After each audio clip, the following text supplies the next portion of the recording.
اعوذ باللہ من الشیطان الرجیم بسم اللہ الرحمن الرحیم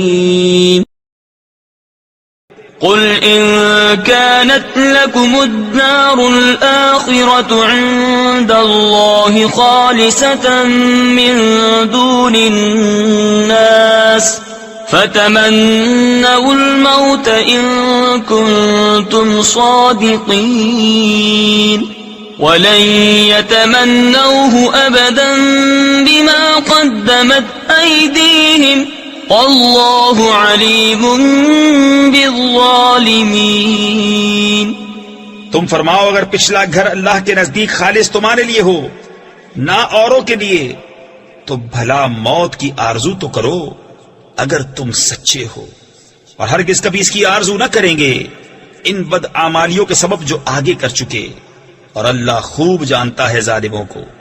وَلَتَجِدَنَّهُمْ أَحْرَصَ النَّاسِ عَلَى حَيَاةٍ وَمِنَ الَّذِينَ أَشْرَكُوا يَوَدُّ أَحَدُهُمْ لَوْ يُعَمَّرُ أَلْفَ سَنَةٍ وما هو بمزحزحه من العذاب أن يعمر والله بصير بما يعملون.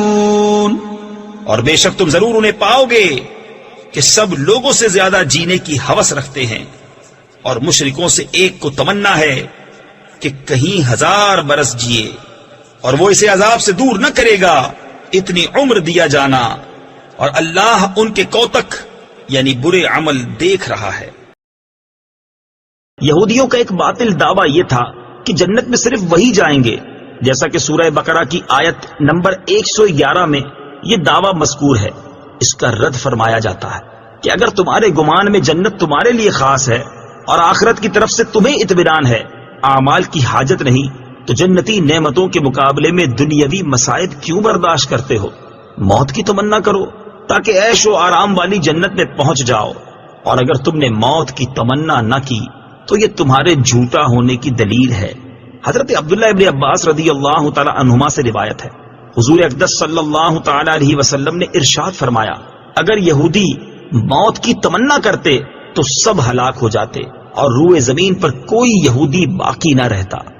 فتمنوا الموت، تو موت کی تمنا کرو. موت کی محبت اور اللہ تعالیٰ کی ملاقات کا شوق مقبول بندوں کا طریقہ ہے. حضرت عمر فاروق رضی اللہ تعالی عنہ ہر نماز کے بعد دعا فرماتے. بخاری شریف کی حدیث ہے، اللہم ارزقنی شہادتا فی سبیلک واجعل موتی فی بلد رسولک صلی اللہ تعالی علیہ وآلہ وسلم.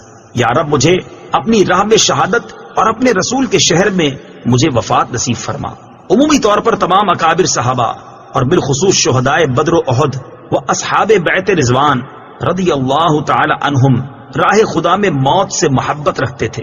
حضرت خالد بن ولید رضی اللہ تعالی عنہ نے ایران والوں کو جو خط بھیجا اس میں تحریر فرمایا تھا، میرے ساتھ ایسی قوم ہے جو اللہ تعالیٰ کی راہ میں شہید ہو جانے کو اتنا محبوب رکھتی ہے جتنا ایرانی لوگ شراب سے محبت رکھتے ہیں. ایک دوسری روایت میں ہے کہ اس طرح کا خط حضرت سعد بن ابی وقاص نے ایرانی لشکر کے سپہ سالار رستم بن فرخ زاد کے پاس بھیجا تھا، اور اس میں تحریر فرمایا تھا، میرے ساتھ ایسی قوم ہے جو موت کو اتنا محبوب رکھتی ہے جتنا عجمی شراب کو مرغوب رکھتے ہیں. اس میں لطیف اشارہ تھا کہ شراب کی ناقص مستی کو محبت دنیا کے دیوانے پسند کرتے ہیں، اور اللہ والے موت کو محبوب حقیقی کے وصال کا ذریعہ سمجھ کر محبوب جانتے ہیں. وَلَن يَتَمَنَّوْا، اور ہرگز موت کی تمنا نہ کریں گے. یہ غیب کی خبر اور معجزہ ہے کہ یہودی نبی کریم علیہ الصلوۃ والسلام اور اسلام کی شدید مخالفت کے باوجود بھی موت کی تمنا کا لفظ زبان پر نہ لا سکے. احرص الناس علی حیاہ، لوگوں میں سب سے زیادہ جینے کی ہوس رکھتے ہیں. مشرکین کا ایک گروہ مجوسی ہے، آپس میں سلام کے موقع پر کہتے ہیں زہ 1000 سال یعنی 1000 برس جیو. ان کے اس قول کے پیش نظر آیت کا خلاصہ یہ ہے کہ اے حبیب صلی اللہ تعالی علیہ وآلہ وسلم، مجوسی مشرک 1000 برس جینے کی تمنا رکھتے ہیں، اور یہودی ان سے بھی بڑھ گئے کہ انہیں جینے کی ہوس سب سے زیادہ ہے. حالانکہ اتنی عمر کا دیا جانا بھی اسے جہنم کے عذاب سے دور نہ کر سکے گا.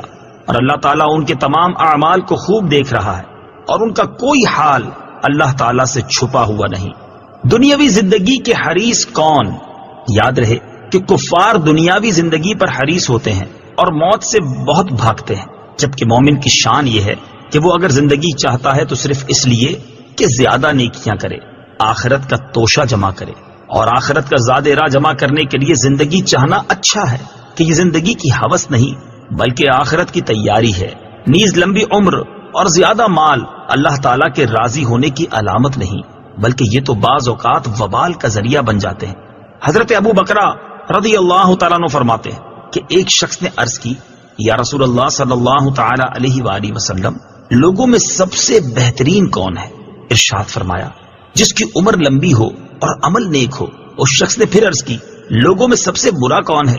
ارشاد فرمایا، جس کی عمر لمبی ہو اور عمل برا ہو۔